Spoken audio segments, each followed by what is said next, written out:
For the record, I was not late. I just didn't push the go live button. Yeah. That's what happened. I actually got like 2 minutes into this diatribe about what's been going on before I realized it's gray. The thing that's red when I'm live was gray, and I'm like, that's weird. Why?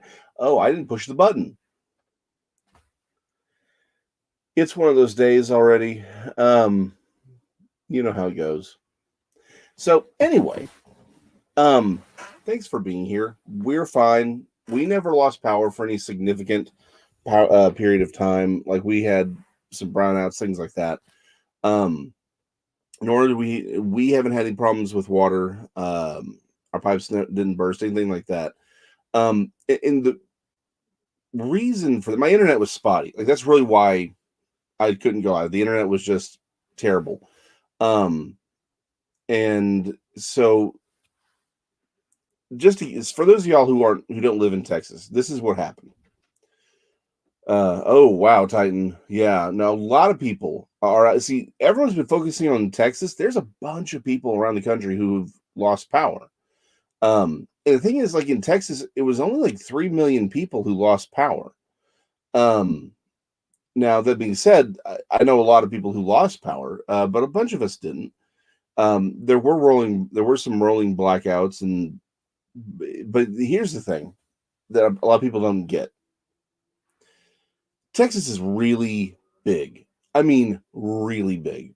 If you were to look at a map of the United States, it is as wide as 1/3 of the country. There's 23 million people who live, or probably close to 24 million people now. And we live in very specific parts of the of Texas, right? I mean, the bulk of the people live basically, like, here's the Dallas-Fort Worth Metroplex, and then you go down. You take the I-35 corridor and the I-45 corridor. You go down to Houston, Austin, San Antonio, Galveston. That corridor is where most people live, and a lot of people have been moving to Austin, Houston for obvious reasons, right? Everyone's getting the heck out of California, and they're coming here. Wonderful. I just wish they'd leave their politics where they came from, but whatever. Anyway, so the thing is, where I live is in I live outside of Dallas. We get this kind of, well, we don't get this kind of weather, but we get cold weather pretty much every year. I mean, it doesn't usually get this cold, but what we kind of prepare for is 2 weeks of really cold weather, usually 1 week of snow and ice. And that's sort of the thing, right? We will get, it's like everyone's like, oh, you can't drive in snow. No, we can drive in snow. We can't drive on ice. And no one can drive on ice, like, because friction's a thing. And so the problem is, it's like we usually get this is kind of what happens like this year, where it's like we get a week of ice. It's just everything turns to ice, and there ain't getting around it. In fact, this was the most snow we've had in a long time. It was actual snow. Like, this year, we've gotten actual wet snow, and we've been able to make, snowballs and snowmen and things like that. Like, this never happens in North Texas. We just get ice. Like, we get sleet, and we get this pretty snow that turns immediately into this giant block of ice. And we're good for about a week of that. And then that's over. And the problem is, everyone's like, why don't you have all these things? Well, because those things cost a lot of cash. And you're talking about maintaining all this equipment for 1 week. That's stupid. And beyond that, again, we're kind of prepared for that. Like, I do all the things to winterize. I'm always prepared for 2 weeks of this just suck. Okay, no problem. This storm covered all of Texas. I have friends in Austin and San Antonio who lost power. They didn't just lose power because of the brownouts or whatever. Their pipes froze and busted because they were seeing sub-zero temperatures. For again, people who don't necessarily know the geography of Texas, I'm in North Texas. Austin is depending on the traffic, about a 3-hour drive, a little over a 3-hour drive on the highway from me. And these highway speeds aren't 55 miles an hour. That's 70 miles an hour. And honestly, you're probably going to average about 80 miles an hour now, because once you get out of the major cities, the speed limit's been up to 75. So that's how far away Austin is for us. Houston froze. Houston's off the water. Like that's what people don't get. This was insane. How big this storm was. It covered the entire state. This never happens. This is like a once in a 150-year storm. By the way, the light, unfortunately, I need to re-rig my light, because if my work laptop is off, I can't get power to that. So yeah, I mean, this was an insane storm, and a lot of people got hurt, because I can't remember the last time it got this cold here in just North Texas, which, again, we're used to cold, we're used to snow and ice. It's like, I mean, getting that, like, there was one point where we were negative 13 with like the wind chill factor. That's cold even for me. Like, I like the cold. I used to like snow, not so much anymore. So, long story short, we're fine. Everyone I know is fine, but there were some people who definitely went through some problems. But a friend of mine, his wife lost her grandmother, and she lived out in Mineral Wells. I'm not even trying to explain where that is. It's also North Texas, but it's further west. It's like if you were to go 3 hours west and then up an hour and a half or so, it's about where that is. But she was living in a house made in the 1930s. I mean, we know she lost power. And there's no way that house could have kept her. You know, we think that the cold is what got her. So people did lose their lives in this thing, and there was a kid who died in Houston. Again, it's hard if you don't live in Texas. It's hard to explain how insane the idea of a child, 11 years old, dying in Houston from cold is. Like, this is literally the most insane. Like, that sentence is not just painful for obvious reasons. It is literal insanity. It would be like saying someone in Canada died. It would be like saying someone in Alaska died from a heat wave of 115 degrees. That's how insane this is. I mean, truth be told, it did used to get that cold like 100 years ago. Like, if you read this is something probably no one who's not even Texans probably haven't even read the De La Pena diaries. I think it's De La Pena. Anyway, there was a soldier. I think his name was De La Pena, and he wrote his diary about the Texas Revolution. So all of it's from his perspective. He actually fought at the Alamo, and this is where the controversial story of I just forgot his name, Davy Crockett, being captured and then executed later comes from, because everyone was like, no, everyone in the Alamo died. Well, De La Pena accounts that there were some people taken hostage. Davy Crockett was one of them, and they were executed by Santa Anna. Anyway, in his diary, he talks about being, I mean, really far south. Sort of around, San Antonio, San Jacinto area, and going through snow. But that's the last time anyone has an account of snow going that far. A real legitimate hard freeze for any period of time going that far south. Because, snow has reached Austin, right? It has done that, but it's not like it's been this bad. Like, again, sub-zero temperatures hitting Austin is just insane. So, yeah, for minimalist, exactly. This is why we have to have it. Well, it's not just living in communities; it's also personal responsibility. The problem is, most people today do not live in a world where they imagine that power goes out, not for any real stretch of time. again, I'm kind of used to 2 weeks of weather, and I'm a pessimist, so I always sort of assume there's at least I have to prepare for at least 2 weeks of just being off the grid, right? Um, Although given the temperatures, I'll be honest, I didn't have enough firewood for what I thought we should have had. So if we had actually lost power, I think that would have been a problem pretty quick. Um, so I mean, there's things like that I think I need to fix. But by and large, if we had lost power, I've got friends who they think like me, they lost power for significant periods of time, and it sucked, but they were fine. It's just one of those things where people have to be prepared for if things go bad. They need to, because things go bad. I mean, the worst part is we're all going to prepare for this happening again.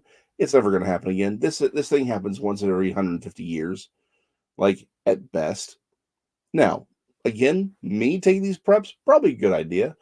Because again, I get 2 weeks of ice. So, we'll be fine. Anyway, long story short, I'm fine. We're all fine. But definitely, yeah, unless you got to prepare.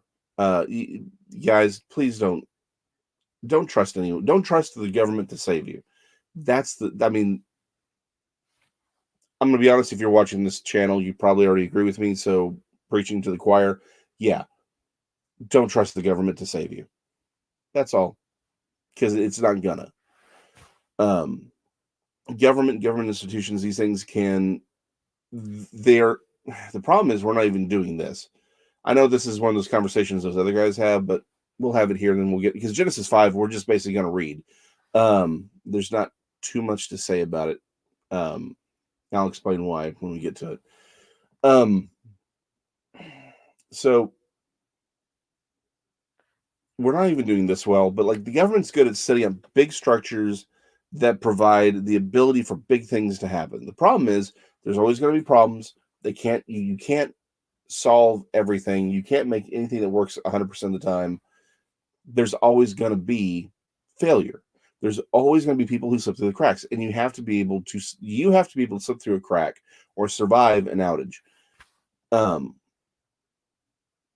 Like I said, the guys on that other show are going to have a conversation about ERCOT and all that, so I'll let them talk about it. But by and large, don't trust the government to save you. Just don't. Always be prepared for figure out whatever the worst thing is that's happened in your state, and kind of take that timeline and move it out like an extra couple days, right?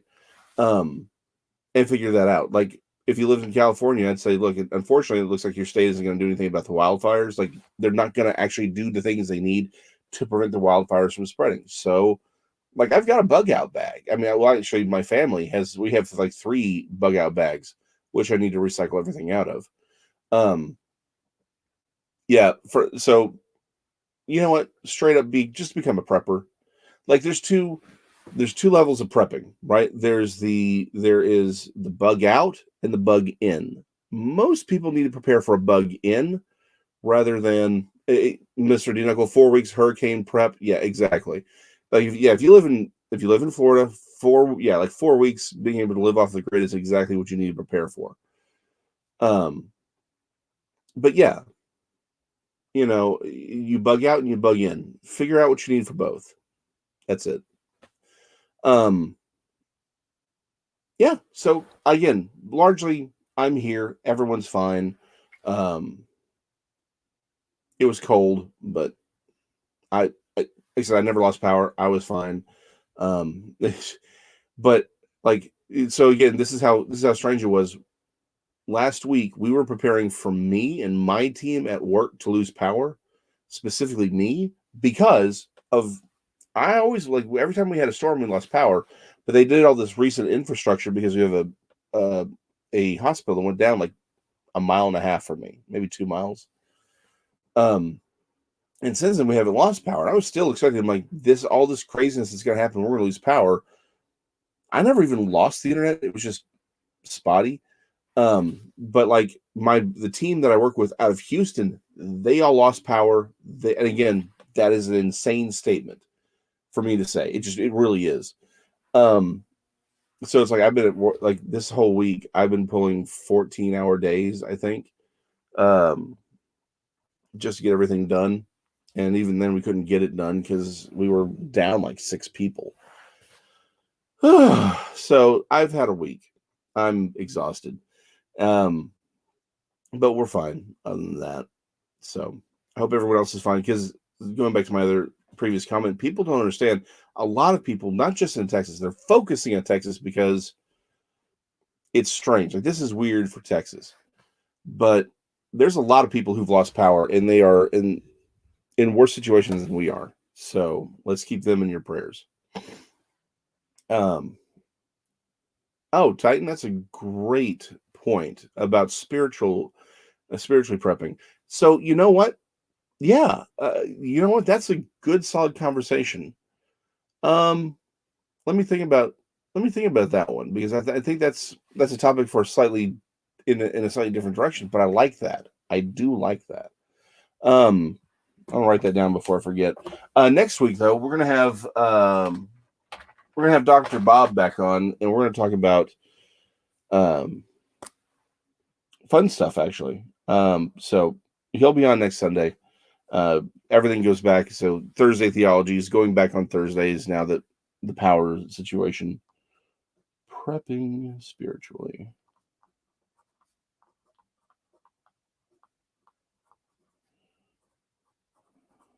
Okay. Yeah, I like that. That's a good topic. So we'll have Dr. Bob over here. That'll be fun.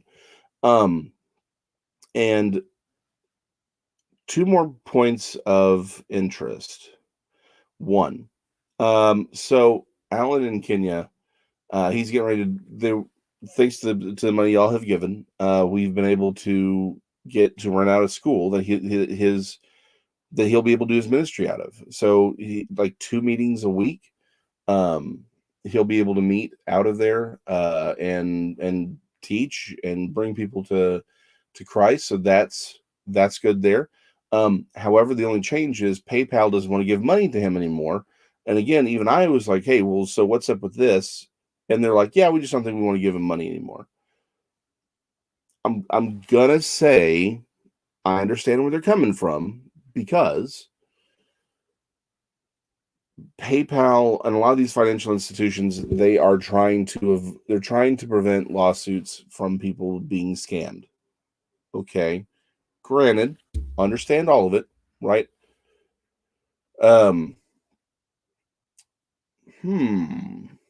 Bitcoin. Well, we're working on it. We're gonna figure it out. But right now, what we're doing, we're just going back to Western Union. Is my bigger point. I didn't like Western Union, but you know what? They didn't give us the same problem. Like, PayPal was faster and cheaper to send. However, if they're going to be like this, because like he never said he was selling me anything. I never said he was selling me anything. It's like I told him, like, hey, I know this guy personally. It's fine. I am sending money to my friend, and they're like, nope, we're not doing this. Okay, PayPal. So we're going to go back to using Western Union, and Western Union is very reliable by and large. So we're gonna look for alternatives. Unfortunately, the problem is it's Kenya, and you know. So yeah, I'll look into Bitcoin. I just don't know how to. I just haven't gotten into all that, and I don't know if it actually works where he is. That's kind of the problem. Anyway, but so for right now, if you'd like to give to Alan, just go ahead and send the money to me through PayPal, and I will send it through Western Union. Again, I'll cover the fees. But what it has forced me to do, and it's funny because I think we'd still end up using Western Union, because I talked to Dr. Bob. I'm gonna talk to some other people.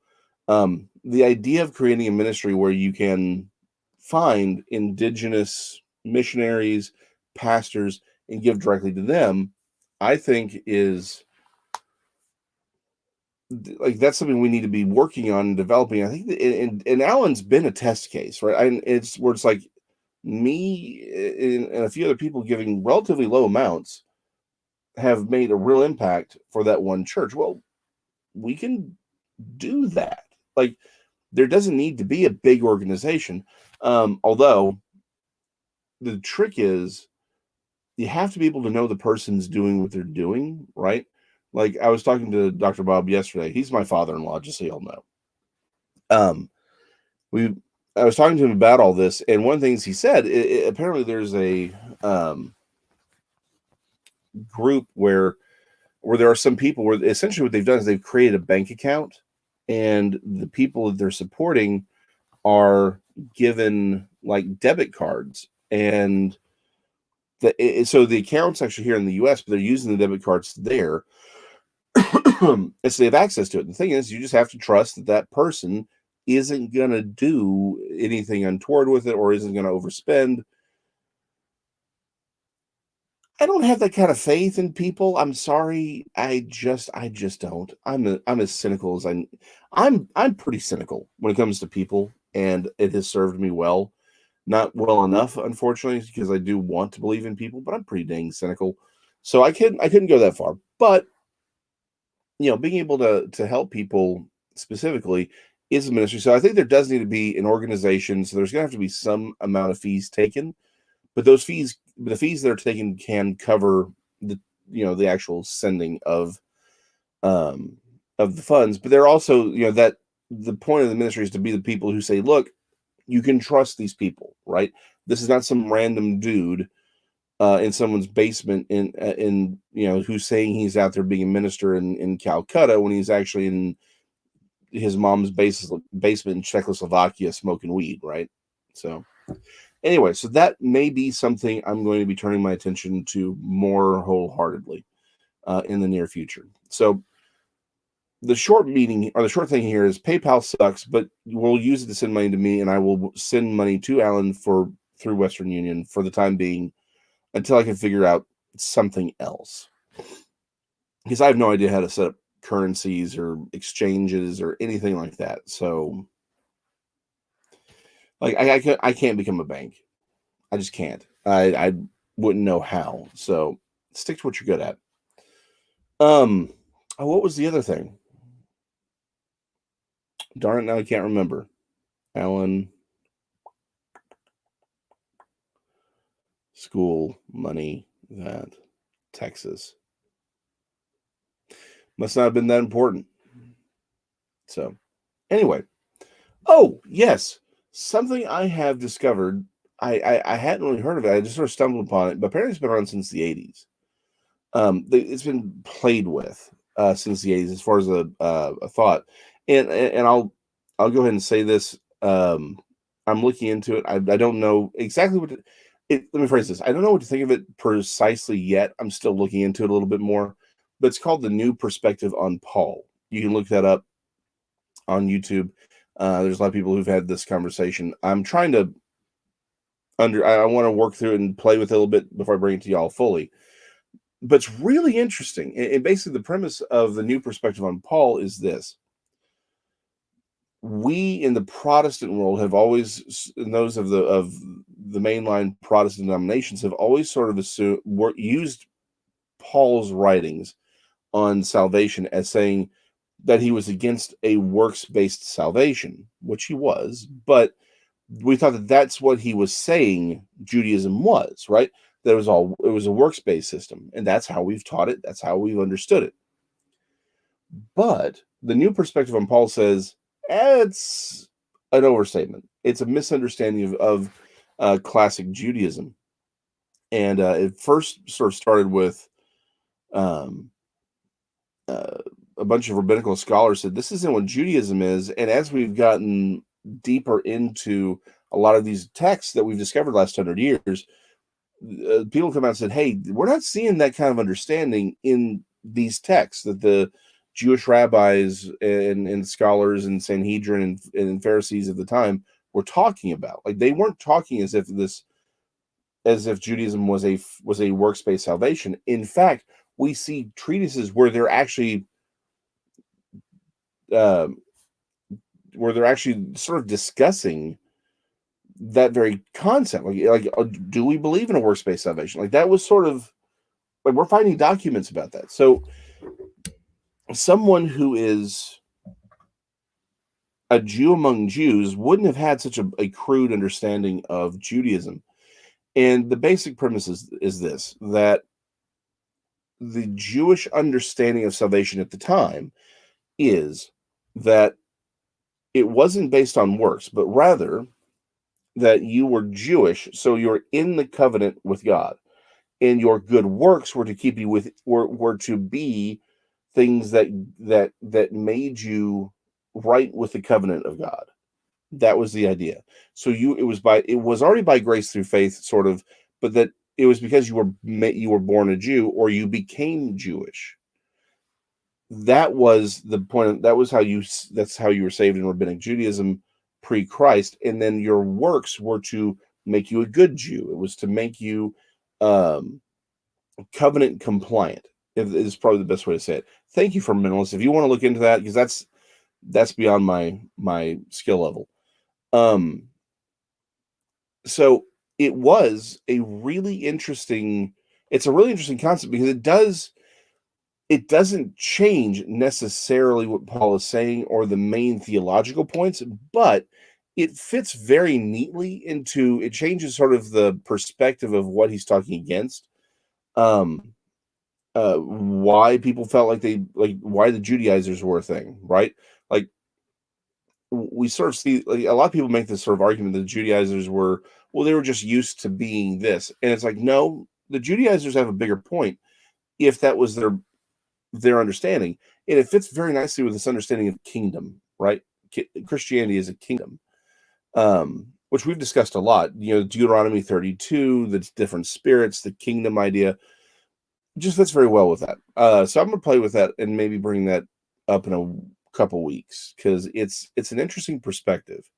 Um, Again, fundamentally doesn't change anything theologically, but I think the main changes is sort of how I think is a view of what Christianity is, sort of in a broader sense. But it fits, like I said, it fits very nicely within the kingdom perspective. But also how you view other ethnicities and things like that. It seems to be where it fits in better. It's less theological, more sociological in its ramifications. Which, if we'd had this perspective all along, maybe some problems could have been fixed, if you know what I mean. Okay, that's it. So, like I said, we'll probably talk about that in a couple weeks. But if y'all want to look it up, it's the new perspective on Paul. Um, it's an interesting little dive. I'm still playing with it, but we'll talk about that on a later date. So anyway, that's what I got. We're fine. If you want to send money to Alan, just send it to me through PayPal. I will send it through Western Union, and the fundamentalists are going to look into doing some other exchange apps. Like maybe there, and again, maybe there is an opportunity to do something interesting here. But I'm also going to look at um, setting up something with some other ministries that may be, this may be a bigger thing finally.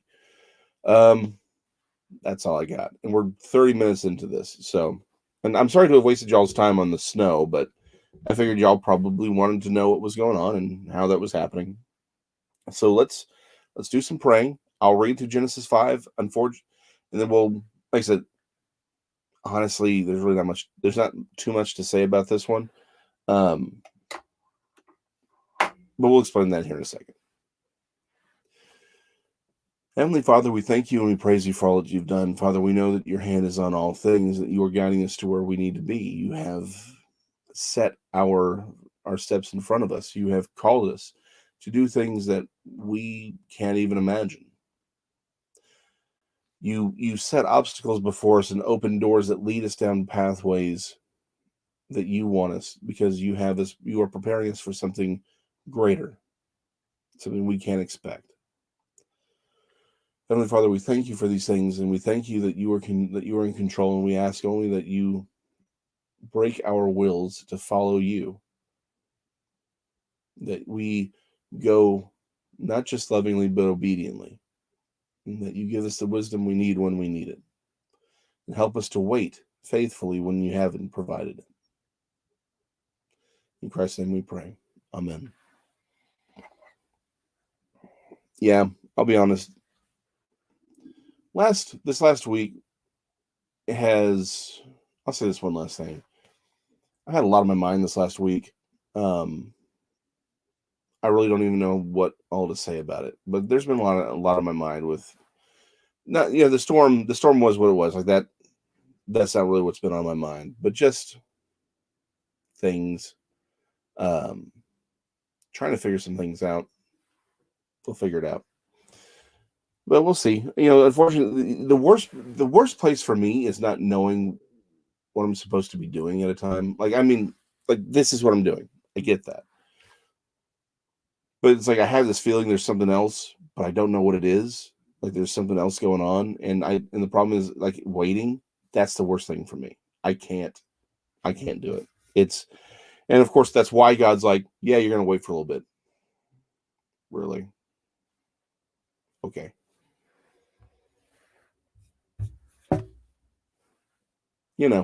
I think we all get that. It's like you're doing what you thought you were supposed to do, and then you get this feeling there's something else there, and God's like, yeah, it probably is. Really? That's how he rolls. So let's read. I'm going to read it off the screen here. I got my Blue Letter Bible pulled up, and here's why. Let me explain why I've got my Blue Letter Bible pulled up. I went through, there's an argument to be made that the names that we see here form a sentence. And you can do this, and people have done this for the list of, like in the book of Revelation, when they change up the order of the names of the tribes from what they normally are. And some people have said that it's because it forms a sentence. I tried that this morning. That's one of the reasons I was running just a little bit late. Like the real reason I was late is because I didn't push the right button, but I was kind of skating the edge there because I was looking at this. Here's the names, right? And the idea is that you go from Adam to Noah, and you take the meanings of the names, and you get this sentence. Well, let me run through who these are and what their names mean, and I just don't see a sentence here. It's Adam, Seth, Enos, Canaan, Mahalalel, Jared or Yared, Enoch, Methuselah, Lamech, and Noah. The meanings of the names are like man, compensation, mankind or humanity writ large, possession, praise of God, descent, dedicated, man of the dart, powerful, and rest. So, like Methuselah, some people have pointed out have said his name should mean his death will bring. I'm like, I don't see that there. Like, so the way the sentence is usually formed is sort of like a prophecy about Jesus. And I'm sorry, I just don't see it here. I'm going to research it a little bit more though, and see if I can find a reason why maybe the names aren't coming up as a sentence for me in my review.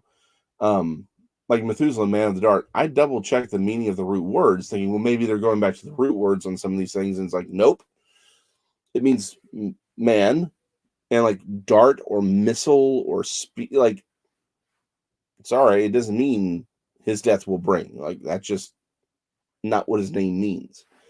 So I'm gonna look into that a little bit more, because if I can figure out how they created that sentence, I can then. I also want to do it with the line of Cain.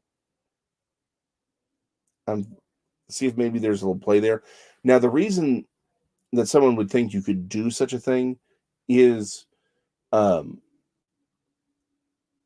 it goes back to, particularly in the Torah, everything is sort of, it's written poetically. It's meant to be read poetically. We've had this conversation. There's two reasons to believe that these names are not necessarily the actual names of the people involved. Here's why. My name is Jason, right? That's an English word that comes from the Greek. And if I were to go to China, right, or to an Asian country or Latin American country, they would try and transliterate my name, right? So they would try and transliterate my name usually, but like if I wanted to be known, I would probably find another name. So maybe it would be a name that meant what my name meant, or something else, but I'd find a new name. Like when people from China come here, they'll usually find a more Anglo-Saxon name because it's easier to pronounce. Well, in the same vein, you go to the ancient world, people had different names depending on what language you were speaking, right? And Hebrew, I know a lot of people think the Hebrew is sort of like this older language. It may have been the language of the pre-flood world, of the um, the pre-Babel world. I don't, and I thought about that, and I have long sort of been willing to accept that, but I don't think we can anymore. There's just the more you get into the language of Hebrew and some of the older languages, the more you realize Hebrew it comes out of the Semitic languages group, but it is its own unique thing. But it has clearly borrowed from these other older languages. It's sort of like English, right? English wasn't a thing. It was something that was developed over a mishmash of Germanic and French, Latin, and a few other languages. Um, Hebrew is the same thing. So I don't think the Hebrew is the language of the pre-flood world. So that being the case, I don't think that these names are what they were. Those are the names ascribed to them in Hebrew, but that's not their names in the original language, right? Um, so yeah, Chuck Missler, that's one of the places I've gotten that whole their names form a sentence thing, but and some other people, Trey Smith does it a lot. I'm like, but you know me, I'm gonna play with it myself and see if I can get it. Um, I didn't get it. I just don't see it in. Like I said, I'm not saying it's not there. I'm just saying I did a quick serve. This is the name. This is what it means. I'm not getting the same sentence, so I'm gonna play with it. Um, and the problem is sometimes, and I will say this, and this is not meant as a derision of anyone at all.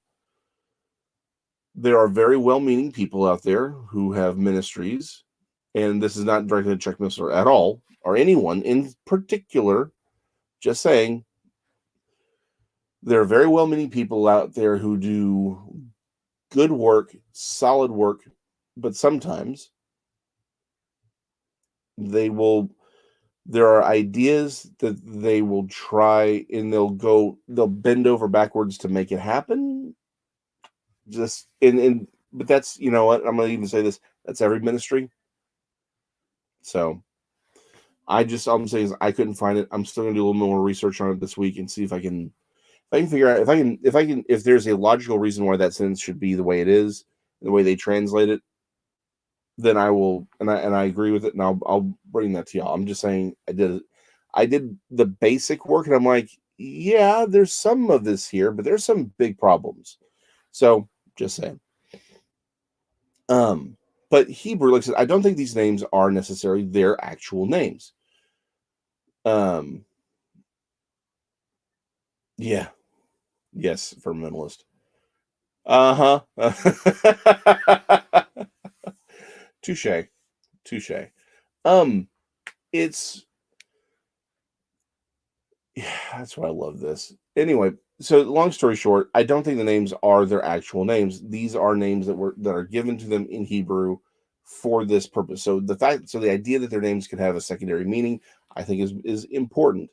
And again, we have to remember this is meant to be read. There's two contexts. I think we miss one of the things that I've been thinking about how to say this because I tried saying it at the beginning, and I think I got a better way of saying it now. We tend to read, particularly Genesis, Exodus, and the rest of the Torah, as if the person writing the text is present and is recording what has occurred. And that's not the way it is. I mean, we know Moses and his team are writing, and yes, I do think there was a team under Moses that were compiling all this, writing it together under the inspiration of the Holy Spirit. I think on the 40 days while he was on Mount Sinai. I think God talked to him about this. I really do. And we do see things like the patterns of Torah and Yahweh in throughout these books that tells me that's not natural, right? The Holy Spirit had his that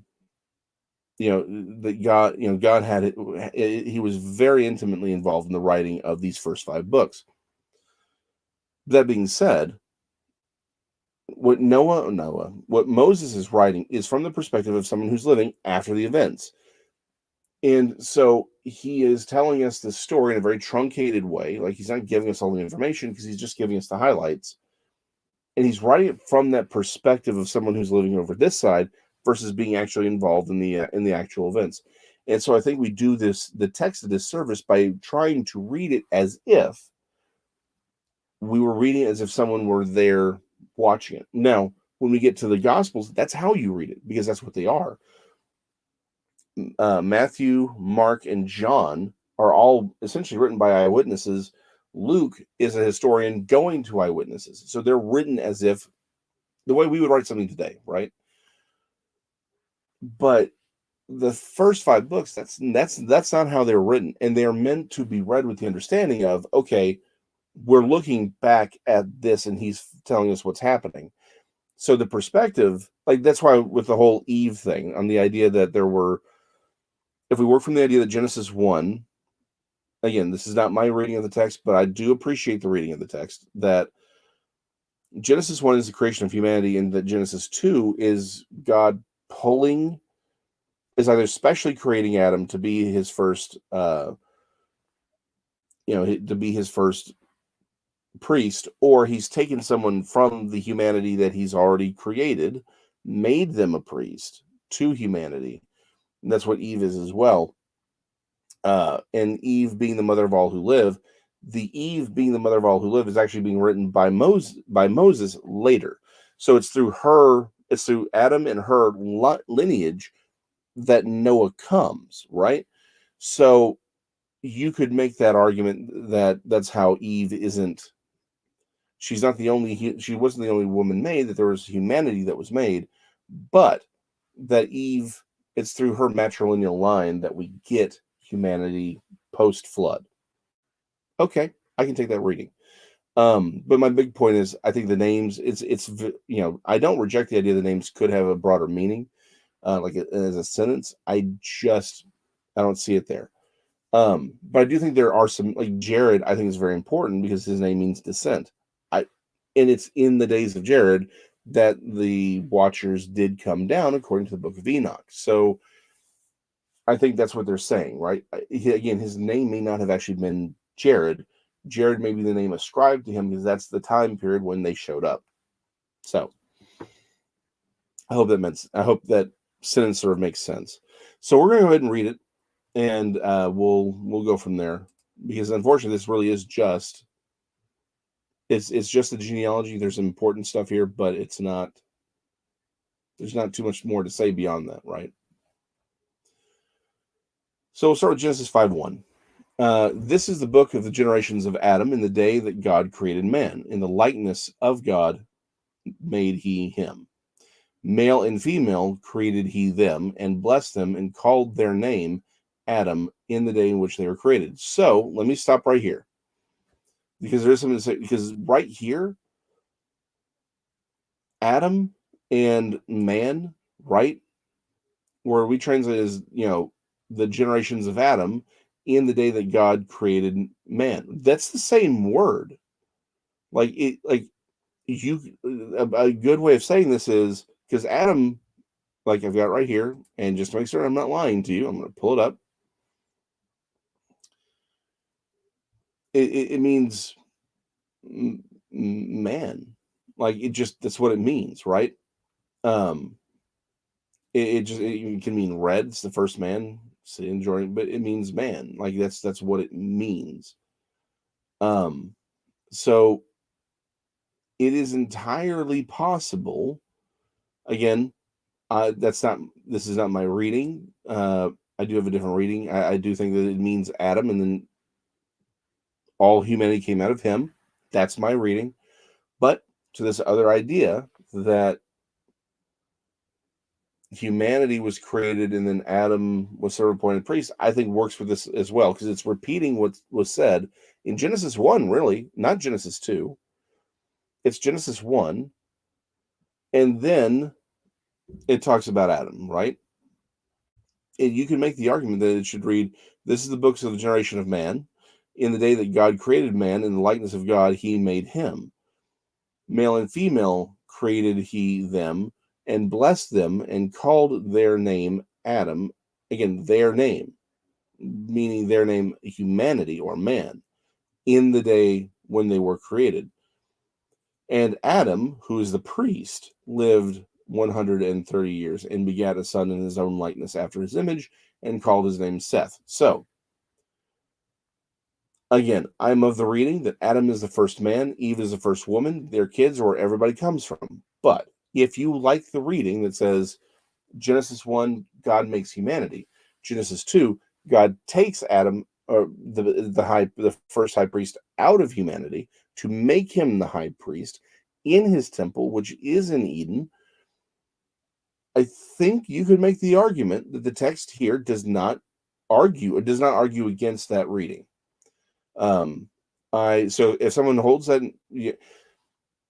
I like this. I appreciate that reading more than I do, say, the pre-Adamites, where it's like there was this other realm with these pre-Adamic civilizations. They were destroyed, then Adam was made, because I just don't see that in the text. Like, the text really doesn't give us room for that.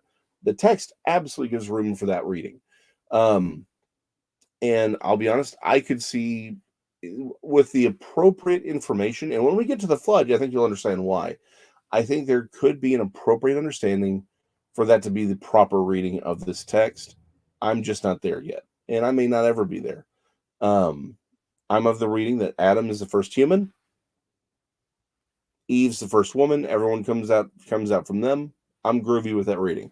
But if you do like that other reading, right, I think you're on solid ground. I don't think that there is that's a great question. So Adam's the name of the office. Not really. So let me reread this again and show you why. It's not that Adam was the name of the office, but essentially he was the high priest, but his name was man. So he was all right, let me be a little bit more specific. If you like the reading that God makes humanity and then takes Adam out of that, and when we get to Abraham and the idea of the nations, dang, that works really well too. Okay, so I could see myself being convinced to this reading even more than I thought. I'm not there yet, but let me explain it. I don't think it's the name of the office, but rather what he was being was man. He was representative of humanity to God, right? Like, as the high priest, the role of the high priest is to stand between the people and God, right? That's the high priest. That's what Moses did. That's what the high priest does. That's Adam's job, is to be representative of humanity. And Eve was with him to show the need for both, right? For humanity. And they are the and Adam, but Adam is the representative, right? He's the one who stands alone before God as representative. That's why God calls him Adam, meaning man. So it's not the name of the office, it is the personal name of Adam, but his name means man. So he is representative of all of humanity that's outside of this garden within Eden, right? And that's what his job was to be. So that's how. So it's not a title. It's a name and a title, but not of the office, but of his role with God. So it wasn't.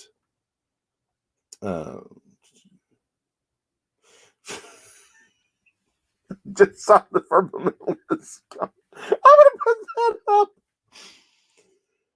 So yeah, I don't think it's necessarily it's not the role of the office, but it was his role, which is why later it would become a priest. But that's the best way I can say it's one and the same. Yeah. I mean, let's be honest. And all right, I mean this this only half jokingly, 1/4 jokingly. Congress. I mean, let's be honest here.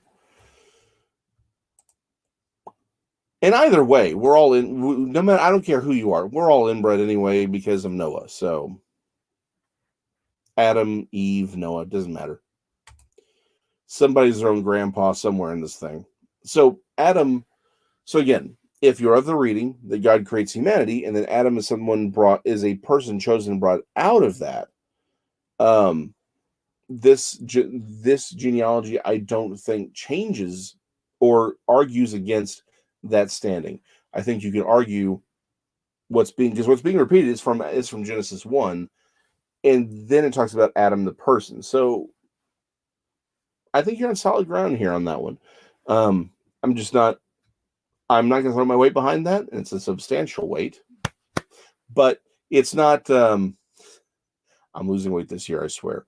That being said, if that's your reading, good on you. I think you're solid. And Adam lived 130 years and begat a son in his own likeness after his image and called his name Seth. And the days of Adam after he had begotten Seth were 800 years and begat sons and daughters. So again, he has other children outside of Seth. We also know that because Cain and Abel. But Seth is the person who's important here, so he's the one who gets called out. And all the days that Adam lived were 930 years, and he died. And Seth lived 105 years and begat Enos. So again, are we supposed to believe that Seth is living 105 years and he has his first son? Or are we supposed to believe that that's just when he has Enos? Enos is the important person in the story. I think the obvious from my reading of the text, which is Adam as first person, is that they're having kids this whole time, right? That's sort of what they're doing. They're, we don't even necessarily need them to be, Latin twins, if you know what I'm talking about, Italian twins, the Latin twin thing where they're 9 months apart. You don't need them to be that to have a lot of kids. Like, you can have a kid every 3 years. I mean, how many kids could you have if you were popping out kids, say, every 3 years, and you lived Adam, right? So he lived 800 after he had begotten Seth. He lived another 800 years. Well, so if he's popping out a kid, let me get the calculator here because I did not do this beforehand. There we are. Okay, so Adam lives 930 years, right? We'll divide that by 3. So every 3 years, that's 310 kids that he and Eve could have been popping out. Now, again, that's not counting for twins. That's not counting for, so maybe this is high, but okay, cut that in half. Great. So maybe he didn't have 3 kids every year, or one kid every 3 years. Then he could have had 155 children in that time period easily. I mean, easily. That's a freaking village. There are cities in Texas that I have driven through that don't have a population of 155 people. And then, if those, you got 155 people right there. And again, by the time Cain's around, because we don't know when Cain was born. We don't know when Abel was born. Like, we're only told when Seth was born, right? And if we assume that Cain and Abel happened because of how quick, the text puts them in close proximity to Seth's birth at 130 years. It's entirely possible. I mean, again, 130 years. We don't know these guys that Adam and his kids were, again, if you work for, like I do, right? That they probably weren't, in the modern world, we tend to wait longer because we have the technology to. You go back to most cultures, the girls were married off between 13 and 16. Like, that's, basically once you hit puberty, that's when you were able to have kids. So even if they waited to like 16, that's still, the first, you get past those first 50 years, you've got enough people to start really creating a population of significance. So, particularly if no one's dying off and everyone's just having kids ad infinitum, I mean, it wouldn't take long before that would be a sizable population, even after only 100 years, much less 130.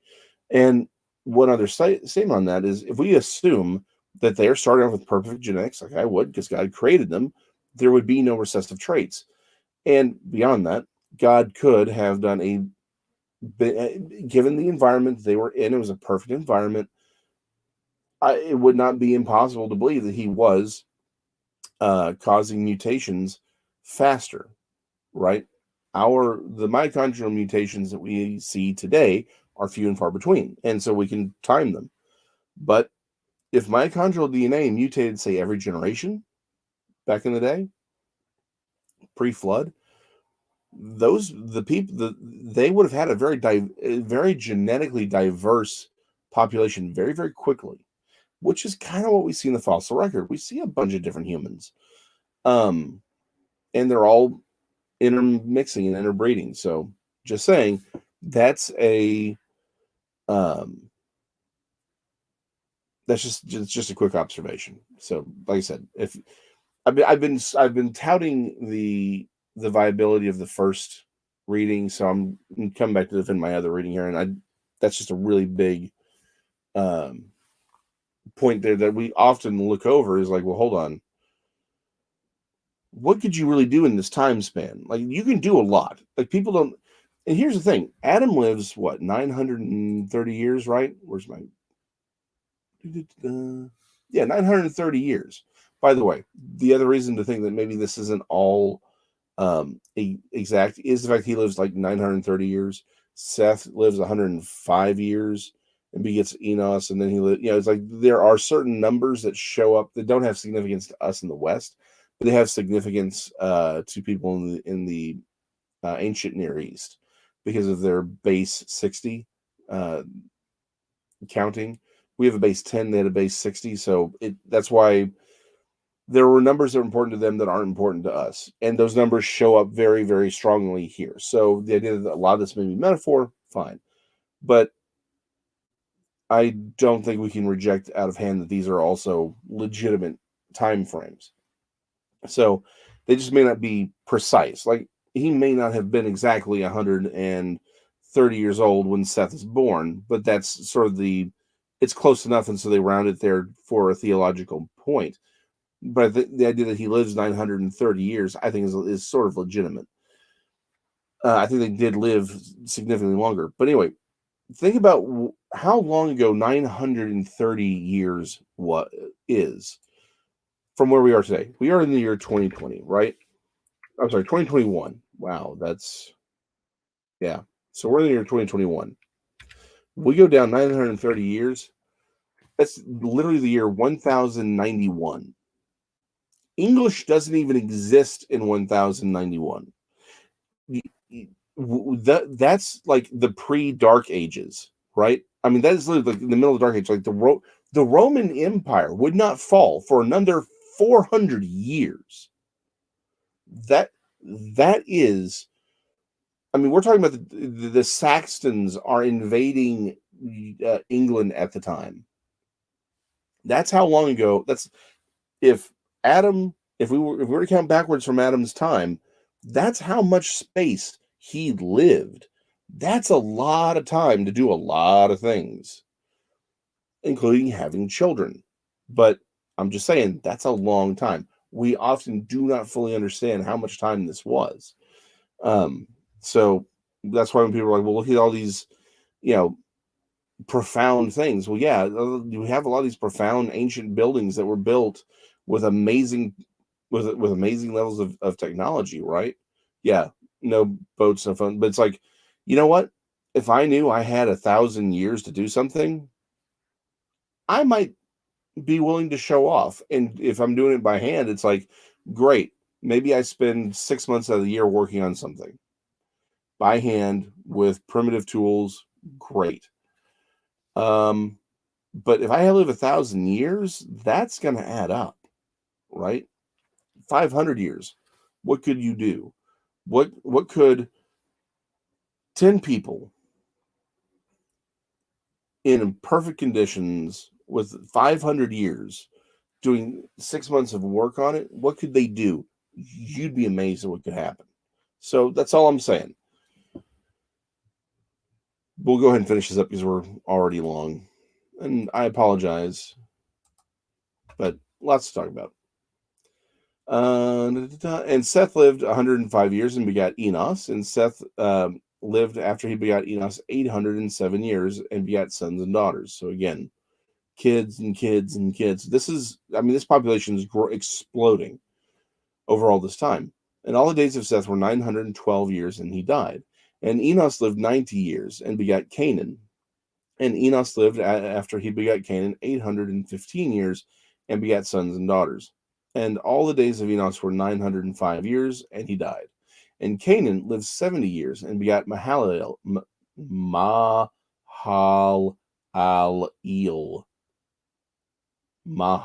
I can't pronounce it. I'm a Texan. And Canaan lived after he begot Mahalalel 840 years and begat sons and daughters. And all the days of Canaan were 910 years, and he died. And Mahalalel lived 65 years and begat Jared. Jared, meaning to descend or descent, is the days in which the Watchers showed up. So, and we'll go into, as far as time frames, we will do all that next when we get into the actual Nephilim, which will be this Thursday. So you may rejoice and let your friends know if they're interested in this, that we're going to jump into it. And Mahalalel lived after he begot Jared 830 years and begat sons and daughters. All the days of Mahalalel were 895 years, and he died. And Jared lived 162 years, and he begot Enoch. Then Jared lived after he begot Enoch 800 years and begat sons and daughters. And all the days of Jared were 962 years, and he died. And Enoch lived 65 years and begat Methuselah. And Enoch walked with God after he begat Methuselah 300 years and begat sons and daughters. And all the days of Enoch were 365 years. And Enoch walked with God, and he was not, for God took him. Now, I am of the reading that this means he was translated. I'm also of the opinion that the two prophets that we see in the book of Revelation is Enoch and Elijah. The two people we are specifically told were raptured or translated. Again, we definitely know that Elijah was. I think that's what's being said here. That's of my reading. So we'd have an Old Testament and a pre-flood, post-flood prophet pair who could come at the end of the world to be prophets. And they could die, and it would be the first time that they would have died, and then they would be resurrected. I'm of that opinion. It's not a hill I'm going to die on, right? Because there are people who have other readings with this. But I am of the reading that Enoch was translated, and that he is right now in heaven with Elijah. They're the olive trees. They're they're waiting for their time to come back and be prophets to the end time generation, of which we may see, because again, I'm not pre-trib. And Methuselah lived 187 years and begat Lamech. And Methuselah lived after he begat Lamech 782 years and begat sons and daughters. And all the days of Methuselah were 969 years, and he died. I believe, if I recall, I didn't bother to double check this, but that I think Methuselah actually dies the year of the flood. If you calculate his lineage or his time out, he actually dies in the year of the flood, or it was Lamech. I can't remember which one, but I think it's Methuselah. And Lamech lived 182 years and begat a son, and he called his name Noah, saying, "The same shall comfort us concerning our work and toil of our hands, because of the ground which the Lord hath cursed." And Lamech lived after he begat Noah 595 years and begat sons and daughters. And all the days of Lamech were 777 years, and he died.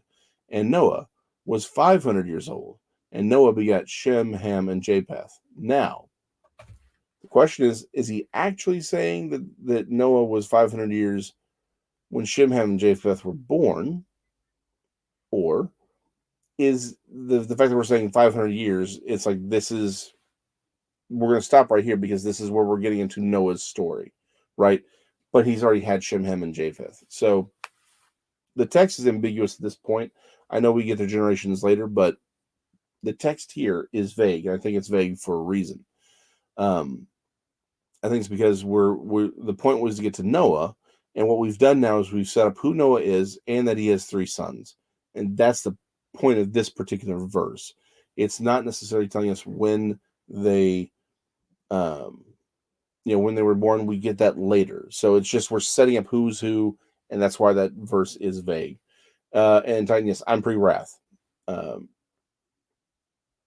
Yeah, thank you, Titan. Yeah, that's the some people say that, that's why Methuselah's name meant, his death shall bring. But my problem is, I go back to, but his name actually means man of the dart or man of the javelin, or so, so I'm going to look into it. I really am. I'm going to look into that a little more this week because I'd like to try and see if we can do the same thing with Cain. See if there's a name sentence there. So I'm looking at a little bit more. Unfortunately, this week just did not shape out the way I thought it was going to go. Next week's not looking good either. So anyway, but that's what I have. So this Thursday, we are going to get into the Nephilim. I will make, we'll probably actually only address Genesis 6 as a whole later. I want to do, I think y'all have waited long enough, but there's some important things we kind of need to cover first. Because I think there is a reading of that first part of Genesis 6 where about the Watchers and the sons of God and all that, they could theoretically be, I'm trying to think about how to read it. Anyway, Inspiring Philosophy did an interesting reading of it, and I like what he did with it. I don't agree with it entirely, but I think he had some interesting points that are worth going over, and addressing that. So we'll probably address the Nephilim question over like the next 3 weeks. So we probably won't really address all of chapter 6 for a while, only because there's a lot to say, and I know there's so much to say about the Nephilim, and in the Nephilim, the problem is the Nephilim has been ignored by the mainline church for so long. But I will also say that as sort of a prep for this, I think we've also, in those of us who have looked into the Nephilim, I think we have also overcompensated, and we've made them the be all end all of everything. And it's like, not really. Like there's more going on. Like every time there's giant stone architecture, like, well, that's a giant must have built it because that's the one big enough to move the rock like that. No, we could have done that. There's more going on here. So I would say there's far more to talk about in the Nephilim than just a week's worth. So we're gonna be here for a while, and obviously we got questions about things like Bigfoot and some of these other creatures running around and these other things. So we're gonna have fun next 3 weeks. So, and who knows, maybe it goes longer, but we'll see how it goes. So anyway, I hope y'all are doing well. Again, if you want to help out Alan, just send me the money through PayPal. Just mark it that's for Alan, and I will personally send it through Western Union. But I'm here. I'm glad everyone's here. I hope, because again, this winter it's kind of over for us, but it's not over for a lot of people, and they are having some real problems with their power. It's not just Texas. It's I think there's places in Oregon that had been without power for a week before we lost ours. So I mean, there's a lot of people who are being hurt by this storm. Let's keep them in prayer. And let's be praying for God to show us where we need to be, who we need to be speaking to, how we should be ministering to those around us, because there's a lot of hurting people in the world, and our Christianity can't just stop on this show. It needs to be with the world around us. And even if that means you don't have a good church where you're at, starting a small home church. If y'all can just come and hang out, listen to the crazy dude on the internet, and then y'all can talk about it. Like that's church. I know I started mentioning this earlier, like a week or so ago, but the whole Ravi Zacharias thing, like I said, I don't care about him, but per se, I mean, he was never just big in my life anyway, so it doesn't really bother me, but it's just indicative of how the big church institutions, I think that those days are gone. It's people like you, people like me, meeting 3, 4, 5, 10 to a house, or online, doing Christianity. That's what it is. This is about a kingdom, um, coming together, and we're trying to pull people out of the kingdom of darkness and into the kingdom of light. We all have to be, we have to have all hands on deck for this. That's all I'm saying. So I will see y'all on, if I don't see you tonight on Daniela's show, I will see y'all on Monday, or if I don't see you there, I'll see you next Thursday. But we appreciate y'all, and again, just be praying for one another, and praying that God shows you where you need to be. We'll see you later.